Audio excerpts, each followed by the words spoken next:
20 ನಾನು ಕಾರ್ತಿಕ್ ಸರ್ ಜೊತೆ ಮಾತುಕತೆಯಲ್ಲಿದ್ದೆ. ಯಾವುದೋ ಒಂದು ಪ್ರಾಜೆಕ್ಟ್ಗೆ ಕೊಲಾಬರೇಟ್ ಆಗಬೇಕು ಅಂತ ಅನ್ಕೊಂಡು ನಾನೊಂದಷ್ಟು ರ್ಯಾಂಡಮ್ ಐಡಿಯಾಸ್ ಪಿಚ್ ಮಾಡಿದ್ದು, ಆ ಡಿಸ್ಕಷನ್ ಇದ್ವಿ ಮಾಡಬೇಕು ಅಂತ ಅನ್ಕೊಂಡು ಯಾವುದೋ ವರ್ಕೌಟ್ ಆಗಿರಲಿಲ್ಲ. ಸೊ ನಂದು ಅಜ್ಞಾತವಾಸಿ ಟೀಸರ್ ರಿಲೀಸ್ ಆದಮೇಲೆ ಕಾರ್ತಿಕ್ ಸರ್ ಒಂದ್ಸಲ ಕಾಲ್ ಮಾಡಿ ಒಂದು ಪ್ರಾಜೆಕ್ಟ್ ಇದೆ, ಒಂದು ಸ್ಟೋರಿ ತೊಗೊಂಡಿದ್ದೀವಿ, so would you be interested ಅಂತ ಅಂದ್ಬಿಟ್ಟು ನನಗೆ ಒಂದು ಸ್ಟೋರಿ ಪ್ರೆಸೆಂಟ್ ಮಾಡಿದ್ರು.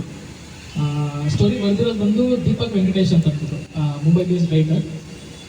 ಸೊ ಅವರು ಸ್ಟೋರಿನ ಕೇರ್ಜೋರ್ ತಗೊಂಡು ಐ ಥಿಂಕ್ ಒಂದು 1.5 years ಇಂದ they were in the project. They were looking for a director to come on board. So when Karthik sir asked me to do it, I couldn't say no. I really wanted to do a film with him. So ಹಂಗಾಗಿ yes ಅಂತಂದೆ. So the whole intent ಈ cinema ಮಾಡಬೇಕು ಅಂತ ಅಂದ್ಕೊಂಡಿದ್ದು, when I say intent even ಬಂದು producers ನಮಗೆ ಏನು ಯಾವ ಪರ್ಪಸ್ಗೋಸ್ಕರ ಸಿನಿಮಾ ಮಾಡೋಕ್ಕೆ ಶುರು ಮಾಡಿದ್ವಿ, ಈ ಸಿನಿಮಾನ ಈ ಸಬ್ಜೆಕ್ಟ್ ಯಾಕೆ ಆಯ್ಕೆ ಮಾಡ್ಕೊಂಡ್ವಿ ಅಂತಂದರೆ, ಒಂದು 2018 ಇಂದ there was flood of contents, OTT ಅದು ಇದೆಲ್ಲ ಬಂದಮೇಲೆ ಸಿಕ್ಕಾಪಟ್ಟೆ ಥ್ರಿಲ್ಲರ್ಸು ಒಂದು ಕಡೆ, ಇನ್ನೊಂದು ಕಡೆಗೆ ಒಂದು ಗ್ಯಾಂಗ್ಸ್ಟರ್ ಡ್ರಾಮಾ, ಆ ಎರಡು ಜಾನರ್ನ ತುಂಬ ಸಬ್ಜೆಕ್ಟಿಗೆ ಬರ್ತಾ ಇದೆ ಅಂತ ಅಂದ್ಕೊಂಡು as a distributors, as film viewers ಎಲ್ಲ ಅವರು ಒಂದು ಅಸೆಸ್ಮೆಂಟ್ ಇತ್ತು. So they very particularly they wanted to do a entertaining film. ಜಾಸ್ತಿ ತಲೆ ಕೆಡ್ಸ್ಕೊಂಡ್ಬಾರ್ದು ಜನ ಸಿನಿಮಾ ನೋಡೋಕೆ ಬಂದಾಗ, ಬಂದು ಕುತ್ಕೊಂಡು ಒಳ್ಳೆ ಎಂಟರ್ಟೈನ್ಮೆಂಟ್ ತೊಗೊಂಡು ಮಜಾ ಮಾಡಿ ಆಚೆ ಹೋಗ್ಬೇಕು.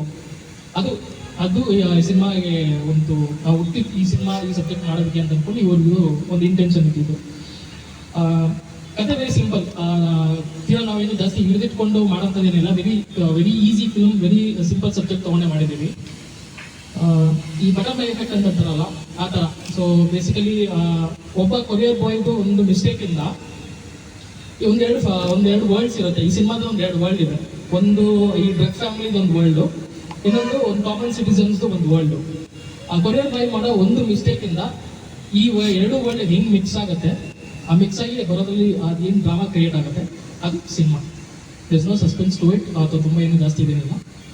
ಟ್ರೈನ್ ಹೋಗೋದು ಸುಮಾರು ಸಲ ನೋಡಿರ್ತೀರಾ, ಅದನ್ನ ಒಂದು ಡ್ರೋನ್ ಶಾಟಲ್ಲ ಎಲ್ಲೋ ನೋಡೋದು ಒಂದು ಫ್ರೆಶ್ ಪರ್ಸ್ಪೆಕ್ಟಿವ್ ಕಾಣಿಸ್ತದಲ್ಲ, ಆ ಎಳೆ ಇಟ್ಕೊಂಡು ಆ ಫ್ರೆಶ್ ಪರ್ಸ್ಪೆಕ್ಟಿವ್ ಕೊಡೋಣ ಅಂತ ಅಂದ್ಕೊಂಡೆ ಸಿನಿಮಾ ಮಾಡಿದ್ದೀವಿ. ವಸ್ತು ಏನಾದರೂ ಮಾಡಬೇಕು ಅಂತ ಅಂದ್ಕೊಂಡು ಆಸ್ ಅ ಫಿಲ್ಮ್ ಮೇಕರ್ ನನಗೂ ಇರುತ್ತೆ, ಆಸ್ ಪ್ರೊಡ್ಯೂಸರ್ಸ್ ಅವರು ಪ್ರೆಸೆಂಟ್ ಮಾಡ್ಬೇಕಂದ್ರೆ ಯಾವಾಗಲೂ ಇರುತ್ತೆ. ಸೊ ಹೊಸದಾಗಿ ಅಂತಂದರೆ ಈ ಇಂಥ ಕಾಮಿಡಿ ಜಾನರ್ ಸಿನಿಮಾದಲ್ಲಿ ಲಾಸ್ಟ್ ಒಂದು 30 minutes ಆಫ್ ದ ಫಿಲ್ಮ್ ಒಂದು ಸ್ವಲ್ಪ ಸ್ಪೆಷಲಾಗಿ ಟ್ರೀಟ್ ಮಾಡಿದ್ವಿ. ಹೆವಿ VFX, ಒಂದು in terms of writing also ಒಂದು ಸ್ವಲ್ಪ ಕಾಮಿಡಿನ ಪುಷ್ ಮಾಡ್ಕೊಂಡೆಲ್ಲ ಮಾಡಿದ್ದೀವಿ. I hope it works. ನಾವೊಂದು ವರ್ಕಿಂಗ್ ವಿತ್ ದಿಗಂತ್, ಧನ್ಯಾ, ಶರ್ಮಿಳಾ ಅವರು, ರವಿ ಸರ್ ಜೊತೆ 3 ಸಿನಿಮಾ ಮಾಡಿದ್ದೀನಿ. ನಾಗಭೂಷಣ್, ಗೋಪಾಲ್ ಕೃಷ್ಣ ದೇಶಪಾಂಡೆ, ಅನಿರುದ್ಧ್, ಸಾರಿ ಲಾಸ್ಟ್ ಸರಿ. So I basically enjoyed working with all of them. So and I'm hoping the same ಮಜಾ ನಾವು ಎಷ್ಟು ಮಜಾ ಮಾಡಿ ಸಿನಿಮಾ ಮಾಡಿದ್ವಿ ಅದೇ ಮಜಾ ಆಡಿಯನ್ಸ್ಗೂ ಬರುತ್ತೆ ಅಂತ ಅಂದ್ಕೊಂಡು ಒಂದು ಹೋಪಲ್ಲಿ ಇದ್ದೀವಿ. Beauty lies in the eyes of the beholder ಅಂತಾರಲ್ಲ, ವಿ ಆರ್ ಆಂಟಿಸಿಪೇಟಿಂಗ್. ಸೊ ಜನ ನೋಡಿದಾಗ ಇನ್ನೂ ಮಜವಾಗಿ ಈ ಸಿನಿಮಾನ ಅಕ್ಸೆಪ್ಟ್ ಮಾಡ್ಕೊತಾರೆ ಅಂತ ಒಂದು ಹೋಪಲ್ಲಿ ಇದ್ದೀವಿ.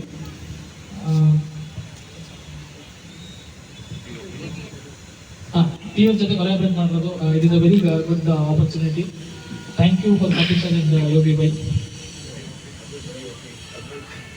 ಆ್ಯಂಡ್ ನನ್ನ ಕೋರ್ ಸ್ಟ್ರೆಂತ್ ನನ್ನ DOP, ಎಡಿಟರು, ಮ್ಯೂಸಿಕ್ ಡೈರೆಕ್ಟರು ಯಾರೂ ಇಲ್ಲ.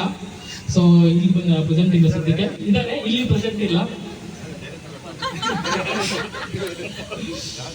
ಸಿನಿಮಾಟೋಗ್ರಫಿ ಅದ್ವೈತ್ ಗುರುಮೂರ್ತಿ ಮತ್ತು ಶಾಂತಿ ಸಾಗರ್ ಇಬ್ಬರು ಮಾಡಿದ್ದಾರೆ. ನಾನು ಇಬ್ಬರ ಜೊತೆಗೂ ನಮ್ಮ ಫಿಲಮ್ ಜೊತೆ ಕೊಲಾಬರೇಟ್ ಮಾಡಿದ್ವಿ. ಗುಂಟು ಮಾಡೋದು DOP ಮತ್ತು ಅಜ್ಞಾತವಾಸಿ ಮಾಡಬಾರ್ದು. ವಾಸುಕಿ ಜೊತೆಗೆ ಫಸ್ಟ್ ಟೈಮ್ ಕೊಲಾಬರೇಟ್ ಮಾಡ್ತಾ ಇರೋದು.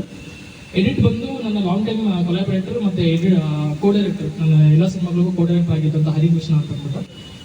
ಆ ಡೈರೆಕ್ಟರ್ ವಿಶ್ವಾಸ್ ಕಶ್ಯಪ್ ಸ್ಪೆಷಲ್ ಮೆನ್ಷನು, ಯಾಕಂದರೆ ಸಿಕ್ಕಾಪಟ್ಟೆ ನನಗೆ ಯೂಶಲಿ ಒಂದು ಆರ್ಟ್ಗೆ ಹಿಂಗೆ ಏನೋ ಒಂದಷ್ಟು ರಿಕ್ವೈರ್ಮೆಂಟ್ ಕೇಳಿರ್ತೀವಿ, ಅದು ಬಂದು ಟ್ರಾನ್ಸ್ಲೇಟ್ ಆಗೋಷ್ಟು ಶೂಟ್ ಸೆಟ್ಟಿಗೆ ಬರೋಷ್ಟರಲ್ಲಿ ಯಾವಾಗಲೂ ಒಂದು ಅಮೌಂಟ್ ಆಫ್ ಡಿಸಪಾಯಿಂಟ್ಮೆಂಟ್ ಇನ್ನೊಂದು 5-10% ಇರೋದು. ಇಲ್ಲ ಸರ್ ಅದನ್ನು ಸೋರ್ಸ್ ಮಾಡೋಕ್ಕಾಗಿಲ್ಲ, ಇದು ಮಾಡೋಕ್ಕಾಗಿಲ್ಲ ಅಂತ. ಬಟ್ ನನಗೆ ಫಸ್ಟ್ ಟೈಮು ಅವ್ರ ವರ್ಕಲ್ಲಿ ಯಾವುದು ಕೊರತೆ ಅಂತ ಅನಿಸಿದೆ, ಕೇಳ್ತಿಂದ ಹೆಚ್ಚಾಗಿ ಯಾವುದು ಸಿಕ್ಕಿತ್ತು ಹೊರತು ಯಾವತ್ತು ಬಜೆಟ್ ಕನ್ಸೆಂಟ್ ಅಂತ ಹೇಳೋದಾಗಲಿ, ಕ್ರಿಯೇಟಿವ್ ಕನ್ಸೆಂಟ್ ಅಂತ ಹೇಳೋದಾಗಲಿ ಏನೇ ಇದ್ದೀರಾ ತುಂಬ ಚೆನ್ನಾಗಿ ಫುಲ್ಫಿಲ್ ಮಾಡ್ಕೊಂಡಿದ್ರು. I enjoy making this film. Thank you.